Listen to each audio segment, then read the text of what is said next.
The evening had started like any other, quiet, almost too still, but there was something in the air that felt different. I sat at the kitchen table, the fan hummed the refrigerator, the only sound breaking the silence. Sarah was in the other room, getting ready for another night out, the same routine that had become all too familiar lately. But tonight, something gnawed at me, something I couldn't shake off. She had been distant, not in the obvious ways. There were no shouting matches or heated arguments, but I felt it, an unspoken gap between us. I couldn't help but notice how she'd become increasingly involved with her ex-husband, James. She insisted they were just friends, that he was still a part of her life because of their shared history, the kids they had together before we met, and I tried to accept it. But tonight, as Sarah casually mentioned dinner plans with McGann, just the two of them, I felt a pang of anger rise in my chest, quick and fierce. Dinner plans? With James? Again? I froze. The words I'd been holding back, the thoughts I'd buried for so long, bubbled to the surface. My mind raced, my heart pounding in my ears. I wanted to ask, to demand the truth, but something held me back. Maybe it was fear that what I'd find out would change everything. Or maybe it was the creeping sense of betrayal that had been building inside me for months now. I looked at Sarah, standing there so calm, so composed, oblivious of the storm brewing inside me. And then, almost as if she could sense it, she looked up, catching my gaze. Her eyes held that same confident, almost daring look, as if she knew exactly what I was thinking. And in that moment, with her words hanging between us, I knew things could never be the same again. As Sarah left for her dinner with James, I found myself standing at the window, staring out into the dimming twilight. The house, usually a place of comfort, suddenly felt foreign, as if the walls themselves were closing in around me. My thoughts raced, my mind caught in an endless loop of doubt and insecurity. Why does she need him in her life like this? Am I not enough? I tried to push the thoughts away, tried to convince myself I was being unreasonable. After all, she always said it was nothing, just friends. She had been insistent, almost too insistent, that there was nothing more to it. But the truth lingered in the back of my mind, stubborn and undeniable. James was not just some distant ex. He was a part of her life, a presence she couldn't seem to let go of, and it gnawed at me like an open wound. I thought back to the early days of our relationship, when everything felt new and thrilling. Sarah had been so open, so genuine. Her laughter had filled our apartment. And her smile, God, her smile had made everything feel right in the world. But now, things were different. Her connection to James was more than just polite co-parenting or casual friendship. It was a bond that existed in the spaces between us. Even when she wasn't with him, I could feel him there, lingering in the background like a ghost I couldn't see but knew was watching. The fear of losing her consumed me. But it wasn't just the fear of losing her. I realized deep down that I was scared of something else entirely. I was scared of being the second choice, the consolation prize. How could I stand by, knowing that her past was still so deeply woven into her present? It was one thing for her to say she had no feelings for him anymore. It was another to see her so willing to continue their friendship, to keep him in her life while I, her husband, was left to wonder where I stood. What does that say about me? What does that say about our marriage? The question spun faster and faster, and I found myself at a breaking point, standing on the edge of a precipice I wasn't sure I wanted to step away from. It was late when Sarah finally returned home. The silence in the house felt suffocating, thick with all the things unsaid between us. I was waiting in the living room, the dim glow of the table lamp casting long shadows across the walls. When she walked in, her face lit up briefly at the sight of me, but it quickly faded when she noticed the tension in the air. "You're still awake?" she asked, her voice light, almost playful. But I could see the guarded look in her eyes, the same one she always wore when she knew I was upset, but didn't want to talk about it. "Of course," I said, my voice tighter than I intended. "I've been thinking. A lot." I paused, trying to steady myself. This was it. This was the moment where everything either broke or began to heal. "About you and James." Sarah froze in the doorway, her face suddenly unreadable. I could see the change in her, the subtle stiffening of her posture, the quick glance to the side as if searching for an escape. She had heard it before, of course, but tonight, the words felt different, more forceful. Tonight, I was no longer pretending to be okay with it. Look, we've been through this, she said, stepping further into the room and sitting down across from me.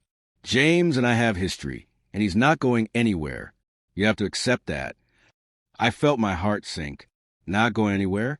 She said it so casually, as though she was talking about a fixture in her life, like an old piece of furniture. It wasn't just James that bothered me.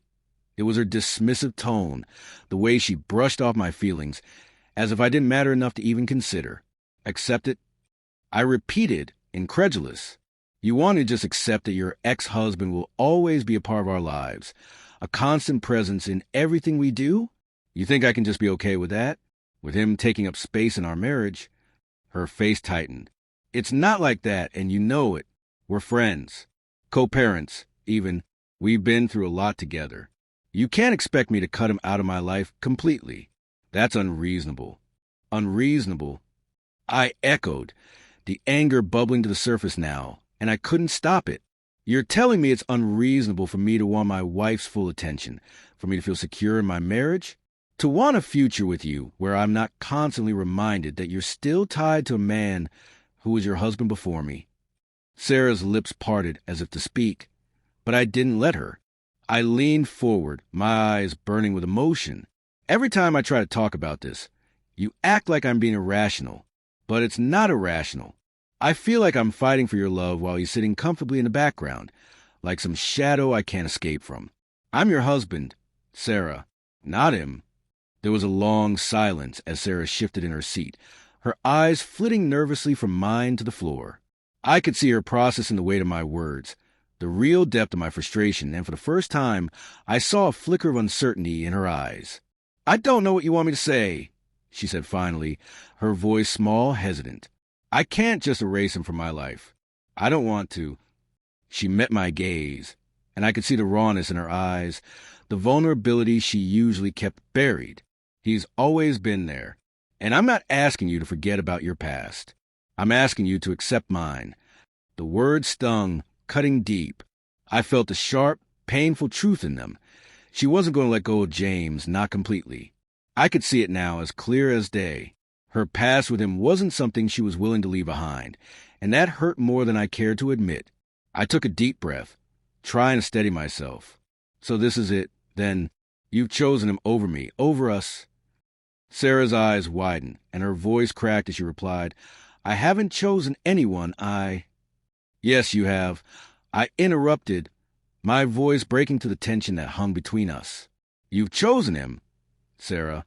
You've chosen to keep him a part of our lives, to allow him to be a constant reminder that I'm not enough, and I'm done with it. The words were out before I could stop them. They hit the air like a bomb, and the silence that followed was deafening. I could see the realization hit her, the raw hurt in her eyes. And for the first time, I could see how much this moment had affected her. She wasn't as sure of herself as she had been before. She wasn't so confident in her decisions anymore. I stood up slowly, my chest tight with the weight of what I had just said. I didn't want to be the one to make this decision, but I had reached my breaking point. I could no longer stand by while Sarah's unresolved past bled into our present. If she wasn't willing to let go of it, then I couldn't keep fighting for something that wasn't whole. I turned to walk away, but then I stopped, my back still to her. You need to make a choice, Sarah. You either choose him or you choose me, but you can't have both. I felt the air shift behind me, but I didn't turn around to face her. The choice, I realized, had already been made. Now it was time for her to decide what came next. The hours that followed the confrontation were suffocating. I could barely breathe, the weight of my own words pressing down on me like a stone. I knew I had crossed a line, but the truth was, I felt a strange sense of relief too, like I had finally spoken the truth that had been gnawing at me for so long. But that relief was fleeting, replaced by the cold, empty silence that filled the space between Sarah and me. I went to bed that night with my back to her, unable to shake the feeling that everything had shifted in a way I couldn't undo. Sarah had barely said a word after my ultimatum. She'd retreated into the bathroom, and when she came out, she was quiet, her eyes red-rimmed from unshed tears. She didn't argue with me anymore. Instead, she just got into bed beside me, pulling the covers tight around herself as though shielding her heart from the storm I had unleashed. The next morning, I woke up to an empty house. She was gone.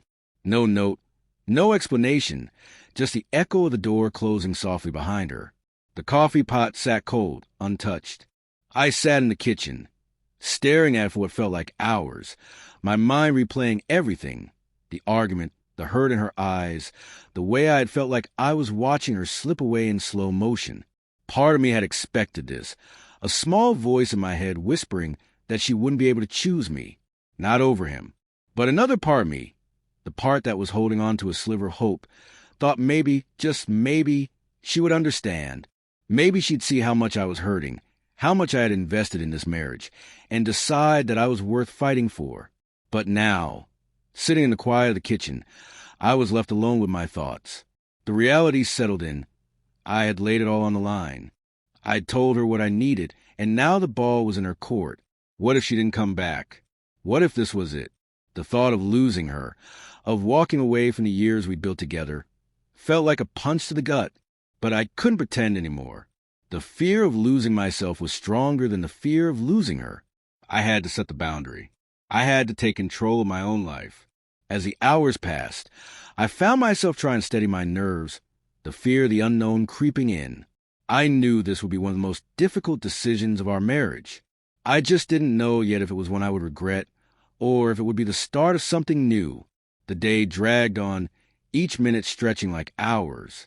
I couldn't sit still. I paced the house, waiting, hoping, dreading. My mind couldn't escape the conversation from last night.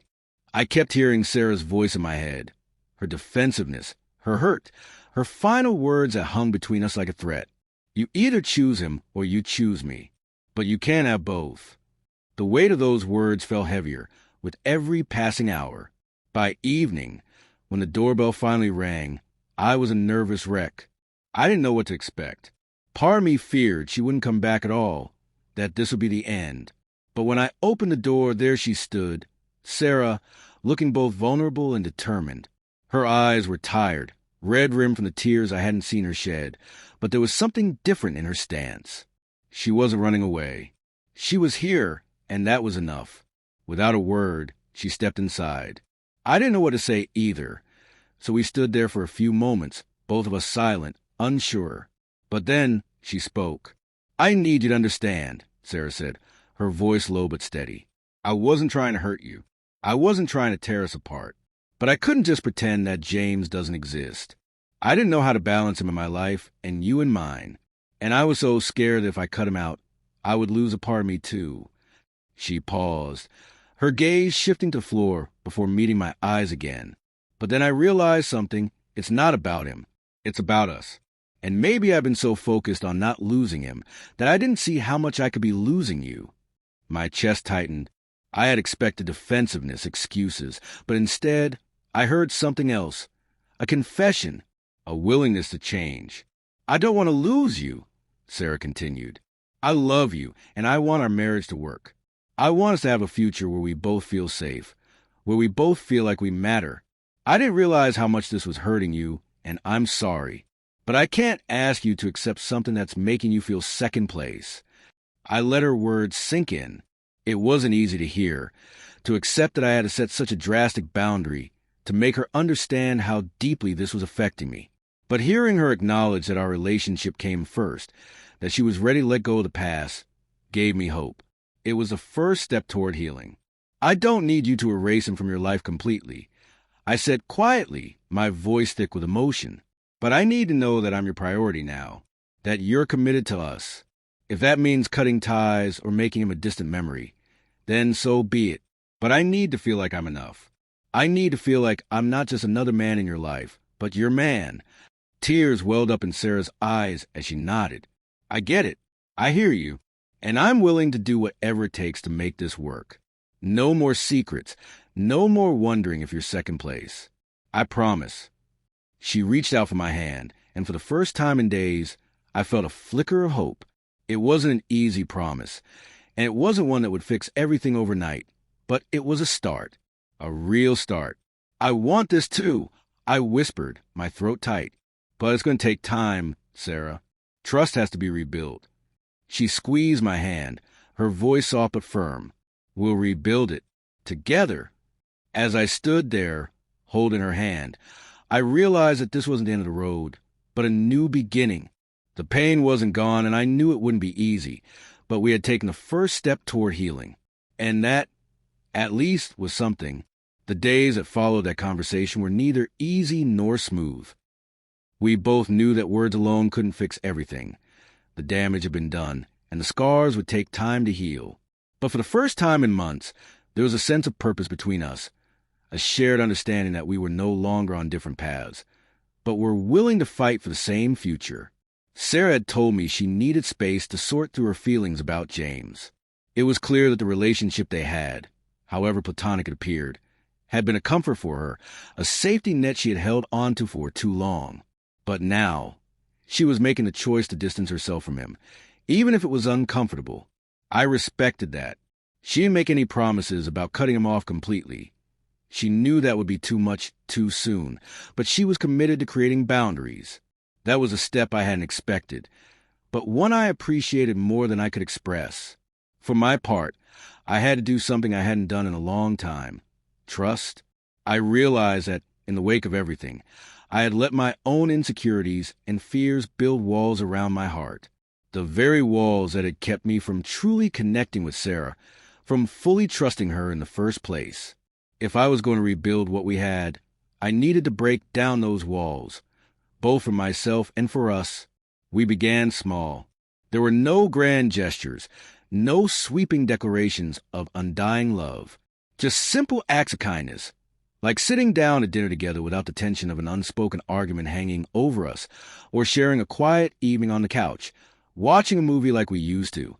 In the beginning, those moments felt fragile, like they could shatter at any time, but they were important. We had to relearn how to be with each other in the little things. The laughter that once felt so natural had to be cultivated again, and we made an effort to genuinely listen when the other spoke, even when it was uncomfortable or difficult. But the real breakthrough came when Sarah began to show me her vulnerability. She had always been so independent, so self-assured, that I had come to expect her to be the strong one in the relationship. But now, she was sharing pieces of herself that I had never seen before. The doubt she carried about her past, the guilt she felt about her relationship with James, the fear she had about being able to balance her love for him and her love for me. I had never realized how heavy those burdens were for her. And as she let me in, as she started to open up about the things that had haunted her, I began to understand her better, not just as my wife, but as a person with her own complexities and struggles. It wasn't just Sarah who was changing, though. I was learning, too, learning how to communicate openly without letting anger cloud my judgment. I had learned to express my feelings without accusing, without jumping to conclusions. For so long, I had buried my emotions, thinking that I was protecting myself, when in reality, all I was doing was creating distance. Now, I made an effort to be more present with Sarah, to engage with her in a way that wasn't driven by fear or defensiveness. It was difficult at first, but with each passing day, it felt more natural. There were setbacks, of course, small misunderstandings, old insecurities creeping back in. There were nights when we stayed up late talking through our issues, raw and exposed, but it was a process we had to go through. Healing takes time, I reminded myself. We didn't expect everything to be fixed overnight, but we were doing the work together. One of the most significant moments came when Sarah, after a long day of silence, finally told me that she had spoken to James. It had been a difficult conversation, one she had been avoiding for weeks, but she told him that she needed space and that their friendship would need to change. She had explained the boundaries she was setting, not just for me, but for her own peace of mind. It wasn't an easy conversation, but she had done it. She was choosing us. When she told me this, I felt a mix of relief and pride. For the first time in a long while, I could see how much she was willing to sacrifice for the sake of our relationship. That was the moment I truly believed she was committed to rebuilding our marriage, just as I was. In the weeks that followed, things started to settle. There were still difficult moments, still days where we questioned whether we were truly making progress. But we no longer felt stuck. The rebuilding process wasn't just about her choosing me over James, or me letting go of my fears. It was about us choosing each other every day, choosing to fight for our love, choosing to grow together, and choosing to be vulnerable with one another. And slowly, piece by piece, we rebuilt what had been broken. It wasn't perfect. It may never be, but it was ours, fragile, strong, and real.